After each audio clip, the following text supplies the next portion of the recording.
You know what's worse than finding out your spouse is cheating? Finding out she's cheating and thinking you can't do anything about it. But here's the truth. When my wife betrayed me, she didn't just destroy our marriage. She handed me the match that would set her lover's entire life on fire. And I made sure every last thing he valued turned to ash. If you've ever wanted to watch karma stroll into someone's life and flip the table, this one's for you. Hit that like button, subscribe, and settle in, because this is a slow burn that ends in one of the most satisfying revenge stories you'll hear this year. It was the early 2000s, back when cell phones were bricks, AOL ruled the internet, and social media was just MySpace. My wife and I had been married nearly 10 years. We had 2 kids, 4 and 6, both at that adorable, exhausting stage where they could talk your ear off 1 minute and pass out in the backseat the next. Life was fine, predictable. She worked part-time, I worked full-time, and we were raising a family. Or at least I thought we were. One night, the 4 of us were at dinner. The kids were chattering about their day, spaghetti sauce smeared on their cheeks. My son, the older one, piped up. "We saw Grandpa today." I glanced at my wife. "Really? I thought you were running errands." She didn't look up from cutting the youngest's meatballs.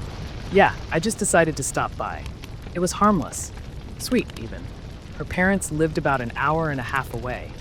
I figured she just wanted the kids to spend time with them. But then it happened again. And again. Now here's the thing. Her parents were lovely people. But 90 minutes each way with gas prices climbing? That's not just casual visiting.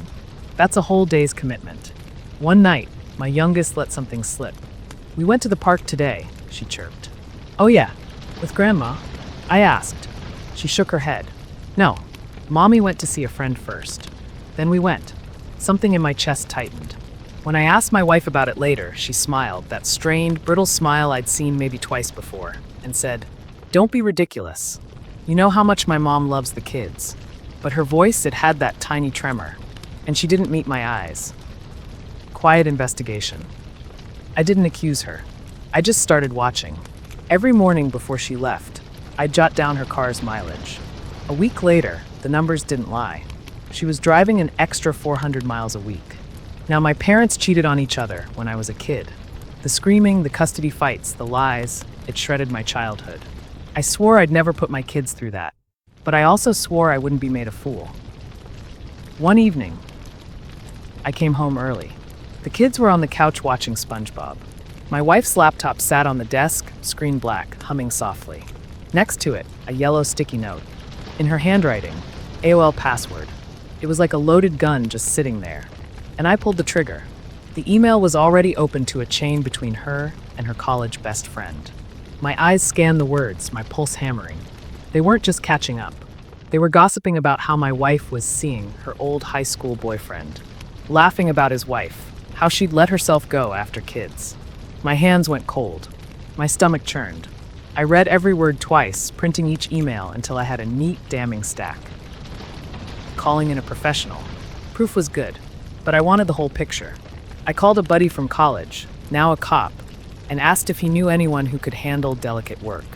He gave me a name, Ron. Ex-police, now a private investigator. When I met Ron, I handed him the mileage logs, the printed emails, and everything I knew about her schedule. His handshake was firm, his eyes sharp. "Give me 2 weeks," he said. 2 weeks later, he slid a manila folder across the table. Inside, photos of my wife dropping the kids at her parents'. Photos of her meeting him, Bob, for lunch. Photos of them at a cheap, grimy motel. Time-stamped, date-stamped, airtight. I sat there, the evidence heavy in my hands, and felt something shift inside me. I wasn't powerless anymore. Who is Bob? Ron didn't stop at just catching my wife in the act. He dug into Bob's life like a surgeon peeling back skin. Here's what he found. Bob was married. 3 kids. Lived in a nice 2-story suburban home. The kind with a perfect lawn and a basketball hoop in the driveway. On paper, he was doing well. He was the vice president of sales at his father-in-law's company. To most people, that sounds impressive. But I heard something else in Ron's voice when he told me. His father-in-law owns the business, owns the house they live in, owns everything. It was like someone had drawn a big red target right on Bob's forehead. The calm before the strike. For the next week, I went about life as if nothing had changed. Breakfast with the kids. Chores. Small talk with my wife. But every moment I looked at her, every laugh she forced, every love you she tossed over her shoulder, I saw the motel. I saw Bob. I didn't yell. I didn't confront her. I just waited. The plan forms. When my lawyer had the divorce papers ready, I called Ron again. I need 2 more copies of the report, I told him. And 1 more job. We coordinated the timing down to the minute.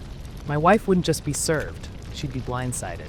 And Bob, he'd get his surprise from the one person who could hurt him most. The day of impact. It was a Tuesday. At 11:15 a.m., a process server walked into my wife's workplace and handed her a manila envelope. Inside, divorce papers, a list of terms, and a cold reality check. 5 minutes later, at 11:30 a.m., Ron knocked on a different door. Bob's wife answered. Ron handed her a sealed envelope, the report, the photos, the timelines. She invited him in, read every page in silence. According to Ron, she didn't cry. She didn't scream. She just nodded and said, "Thank you." The dominoes fall. By the end of that week, Bob's life was already crumbling. His wife emptied their joint bank accounts. She took the kids and moved in with her parents. Her father, Bob's boss, didn't even call him in for a meeting. One morning, Bob showed up at work and found his key card disabled. A box of his things sat by the reception desk. He was done. That same day, his father-in-law called the property manager for the house Bob lived in, the one he owned, and started the eviction process. The public unraveling. What followed was, honestly, better than I could have scripted. Bob tried to confront his wife at the house she was staying in. Her brother was there. Words turned into shoving, and the shoving ended with Bob lying on the ground holding his face, nose broken, blood pouring. The cops were called. Restraining orders followed. Within months, there were more police reports, a couple of criminal charges, even some short stints in jail. By the end of the year, Bob had gone from VP of sales to unemployed, divorced, homeless, and disgraced. Vanishing act. I kept an eye on him online for a while, just out of morbid curiosity. He stopped posting on social media. Then the accounts disappeared altogether. Last I heard, he'd left the state, probably trying to start over somewhere no one knew him. As for his ex-wife, she went to work at her dad's company and eventually took over when he retired. She rebuilt her life, and I respect that. My life after. My ex-wife and I stayed civil for the kids' sake. No screaming matches, no bitter public fights. Just distance. When the kids grew up and moved out, we stopped talking entirely. I don't hate her. I don't even think about her much. But sometimes, when I'm alone, I remember the look on her face the day she was served. And I remember knowing, in that exact moment, that Bob's life was collapsing somewhere across town. Climactic reflection. Revenge isn't always loud. Sometimes it's quiet, methodical, like watching a spider weave a web around its prey until there's nowhere left to go. And for Bob, there was nowhere left. If this story made you feel even a tiny bit of satisfaction, hit that like button and tell me in the comments, what's the most satisfying revenge you've ever witnessed? And don't forget to subscribe for more stories like this, because karma doesn't take days off.